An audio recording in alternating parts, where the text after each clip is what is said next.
We begin with a developing story out of Indonesia. Reports indicate that the pilot of the military plane that crashed in the city of Medan made a request to air traffic controllers to return to base. This after encountering technical problems. There are conflicting reports on a death toll, as some say as many as 30 may have been killed, while a Red Cross official says the figure has risen to 38. Rescue operations are in progress. The plane crashed just minutes after takeoff from a military airbase in Medan. It was transporting military logistics to the Riau Islands before it crashed into houses and a hotel. The cars in the vicinity were also seen catching fire.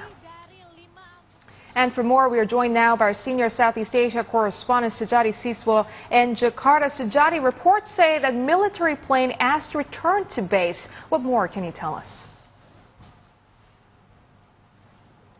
Well, there have been various accounts that have been pieced together surrounding the crash, although I must stress that the Indonesian military has yet to release the full detail of the accident. One of the accounts is that there was a request made by the pilot to return to base soon after the plane took off from the airbase. There's no explanation as to why that request was made. It was said to airborne just for less than a minute, circle at low altitude, tried to return to base but failed. Now, one very possible reason is the pilot had detected engine failure. However, the Indonesian military insisted that the transport plane, which is quite of age, had undergone regular maintenance. Julie? Now, Sujati, it's been about 4 hours since the crash.